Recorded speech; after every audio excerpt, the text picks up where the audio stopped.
Why do we tell ourselves that we can't do something? I think at the end of the day, it all kind of boils down to this fear of failing. Why would you look outside yourself when you have all of the world inside? 1, 2, 3, 4. It's finally starting to get cold in North Carolina, so gotta pour my coffee. Well, I can't pour coffee to save my life, clearly. And today's video is sponsored by the always amazing Skillshare. So stick around to the end so you can learn how to get a free trial of Skillshare for yourself. All right, so check this out. So I made this necklace right here. I also made this bracelet. And then right before I came out here, I finished making this. I brought these pieces out here to show you guys because I am the world's worst with talking down to myself, with, convincing myself I'm not good enough to do things. I'm not talented enough. I'm not athletic enough. No matter what I'm doing, it's like I come up with 1,000 reasons of why I shouldn't do something because of whatever fake scenario I make up in my head, and it all kind of comes down to this sense of being scared to fail. Having grown up with cystic fibrosis in a family that was very much like, you play sports and you get trophies and all that. I was too sick. I wasn't able to do these things. Your worth is measured and based on, your accomplishments and, your income. If you tried anything new and you failed at it or you weren't amazing at it, instead of building one another up and being like, oh, that's picking out the good pieces of what you've done, they would immediately just focus on how you did everything wrong, how you weren't good enough to do this, and they would just cut you down. They would use it to put an exclamation point on why you are a failure. And a lot of that has carried over. Everything that I do or would jump into, if it wasn't perfect, if I immediately didn't have the skill or the ability that these other people who have spent years and years and years honing their craft, if I automatically wasn't up to that level, I just talked down to myself and felt like shit and would give it up. I wanted to immediately just be great at it. So basically I could just shove it in other people's faces, all the people who used to talk down to me, family members and all that, and be like, look what I can do. And then whenever it wasn't great, whenever it wouldn't turn out the way that I wanted, in my brain, it would almost validate what they were saying when they would tell me that I sucked at something. And then lately, I've had another thing that I've been throwing at myself of, I'm too old to start doing things. And now I'm 31, and you guys may be saying, well, that's not old at all. And you're right, 31 isn't old. But in my head, see, I spent the first 30 years of my life being sick, going in the hospitals. I wasn't really preparing for any sort of future, to be here. I didn't really hone any crafts or skills that I was conscious of, that I was fully aware that I was doing at the time. And so now I've been stuck in this weird kind of gray area to where, all right, I have, I'm fixed now. I have all of this life ahead of me. I have all these things that I can do. It's like I'm starting the race, but everyone else has had a 30-year head start. But where I am now, because I lived for so long, kind of preparing to die young and not consciously pursuing things. And what I mean by that is, most people, they set out with a goal and they practice stuff from when they're young. They just grind it because they realize they're good at it from an early age. And I really didn't realize I was good at anything from an early age, because my main goal was just like, how much life can I cram into this short time that I have? I gotta hurry up, because it's so funny, because before I always felt like I didn't have enough time because of the possibility of, I could die like that with, the prognosis of cystic fibrosis. And now that I'm good, I'm pretty much fixed, I have the same issue to where I feel like I don't have enough time, because, all right, I'm starting my life technically at the midway point, or I guess it's not the midway point, but you guys know what I'm saying, like 1/3 of the way, something like that. And so I will purposefully not do things or talk myself out of doing things because I feel like I'm not gonna catch it quick enough, and I'm like, oh well, I can't, I can't waste my time on that. It's like I immediately self-sabotage because I think because I'm not gonna get it quick enough, I'm just like, oh man, what's the point? And then it gets into the vicious cycle of talking down to myself. I'm not good enough because I didn't have this like 30 years prior of grinding at something and becoming great at something, and why would I pick it up now? I'm gonna tell you guys, all that's a bunch of bullshit. Now I try so hard to keep my vision and my focus set forward onto this new life that I have, that sometimes I forget the valuable lessons, and I just kind of lose sight of the things that are the most important. And here's the thing, I've buried so many friends to cystic fibrosis. I've watched just how quick a life can be extinguished. It's one of those things now that kind of keep me grounded. So when I do lose my way, I just think about how far I've came with cystic fibrosis and what I've accomplished, and the friends who aren't here right now to experience this. And tomorrow's not promised to anyone. I started making these things because I've always loved beadwork, and I was never able to really find the style or the look that I had in my head. I would look all over the internet to buy one, could never find it. So I decided to just try my hand at making them myself. The first one I made, it was so therapeutic to do it, and it came out looking all right, and it broke probably within 2 or 3 days. So then I just beat myself up about it. I was like, man, like this completely broke. I suck at this.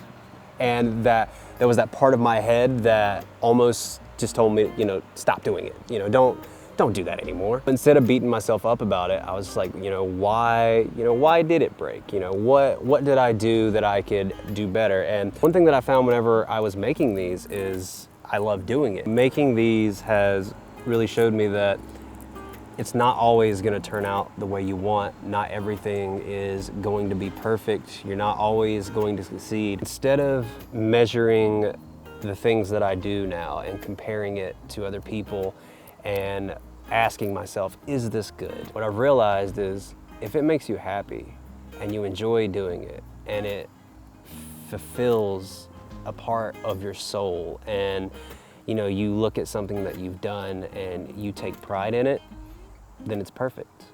It doesn't matter what other people think. It doesn't matter like what the voice in our head is telling us. If it makes you happy, then it's absolutely perfect. So quit letting your mind hold yourself back. Don't worry about what other people are gonna think. Don't be scared to fail. Like if right now there's something in your life that you wanna do, that you've always wanted to do, but for some reason you've talked yourself out of it, man, just go do it. Who cares if it makes money? Who cares if other people disapprove of it? We don't walk in other people's shoes. Our path is our path alone. So do what makes you happy and quit telling yourself that you can't, because you can. And I told you guys in the last video that I'm changing this channel to something to where we lift each other up. We hype each other up. It's not just about me. So what I want you to do is get in the comments and tell me something that you've always wanted to do, a dream, something that you just really want to try, or something that you are trying. If you do art or crafts or have a website or anything like that, you're more than welcome to drop them in the comments, because we have to build one another up. I've spent so much of my life tearing myself down because other people tore me down. So I always felt like I was down here. That's not part of growth. A tree can't grow if as soon as it sprouts out of the ground, you just keep chopping it. That applies to life as well. So if there's something that you've always wanted to do, or you're scared of doing, or just want to talk about something that you've always dreamed about doing, or share your craft or share your skills, drop them in the comments. Like, I want to see it. I want other people to see it. This channel is now a platform for everyone. This is a community now. This isn't the Morgan Show. So I just wanted to shoot this and tell you guys that real quick, and kind of share my experience of kind of always being scared to fail and where I am now, and hopefully it helps somebody out there. Hopefully this video will give you the inspiration or the courage to finally do the thing you've always wanted to do, because you are good enough and you can do it. What anyone else has ever told you in your life. If you are holding on to any sort of negative thoughts or negative thing that someone has told you about, lowering your worth, doesn't matter. The people who aren't trying to build one another up, if they're just constantly trying to tear you down, their opinions don't matter. You know, it's what I tell Steph all the time about the YouTube comments. And I'm just like, man, if someone is really going out of their way to comment something negative about you, then you've kind of already won. You live rent-free in their head. We can't hold that with us and use these negative words that someone has projected onto us as kind of a compass with our life. You know, we got to chart our own path. Yeah, leave a comment and let me know something you guys have always wanted to do. I want to hear your stories. I want to see the stuff that you make. I just want to change this channel to something that can build other people up and maybe give people a little bit of inspiration and a little bit of hope to follow this dream or a path that they had a fear of doing before, or told them you can do it. And don't let anyone else tell you otherwise. And that brings me to the sponsor of today's video. The sponsor for today's video is the always incredible Skillshare. Skillshare is an online learning community with thousands of inspiring classes for creators. Explore new skills, deepen existing passions, and get lost in creativity. It's funny, Skillshare has been sponsoring my videos for a while now. I never would have thought that kind of a sponsor spot in my videos would be such a thing that would lead to kind of a creative breakthrough. They say everything happens for a reason, so I'm just gonna take it as that. Skillshare has classes to match your skill level, and most classes are under 60 minutes with short lessons, so you can easily implement them into your schedule. A big thing I've been diving into lately is back into videography and cinematography. And ever since I was a kid, I really loved making like movies, like short films, like anything. I never shared them with anybody, but I just always loved thinking of something and then shooting it. Skillshare has been absolutely huge in helping me really relearn my way around a camera and to be able to take the things that I have in my mind and put them out there. And one of the classes that I've really been diving deep into to kind of help me better understand just certain styles of cinematography and really go back to the basics is Cinematography Basics, Understanding Filmmaking Style by Zach Mulligan. I'm Zach Mulligan. I'm a cinematographer working in film, television, and commercials. Today, I'd like to take you through the process of making a shot list. The best way to illustrate this is to actually take you through creating a shot list and making a scene and how it's constructed. Now again, while I am no pro, it has been a game changer for me and really just helped me unpack and better dissect the art of cinematography. And one of my favorite parts of Skillshare is it's curated specifically for learning, meaning there are no ads and they're always launching new premium classes, so you can stay focused and follow wherever your creativity takes you. And it's less than $10 a month with an annual subscription. The first 1,000 subscribers to click the link in the description will get a 1-month free trial of Skillshare so you can begin exploring your creativity today. Skillshare has kind of just taught me to dive right into something and just go for it. And you'll find a lot of things on Skillshare that you didn't even realize that you ever wanted to learn, but then they're so much fun and the teachers on Skillshare are amazing. So it's just been such a valuable tool for not only me in a professional and content creator standpoint, but also just as a person and to help me grow. So I have to give a huge shout out to Skillshare for just always being absolutely amazing. So what are you guys waiting for? Click the link in the description. First 1,000 subscribers will get a 1-month free trial so you can dive in and start learning something new. Get on Skillshare and start clicking around, and I guarantee you that you're gonna find something that you enjoy, something that you never even thought that you would enjoy. And it's just an amazing platform. I can't say enough about Skillshare. Thank you so much for always being an amazing sponsor. So yeah, you guys click the link in the description. First 1,000 subscribers will get a 1-month free trial. Click it right now, go get it. Thanks for watching, you guys. I'm Morgan, and I will catch you on the next one. Later.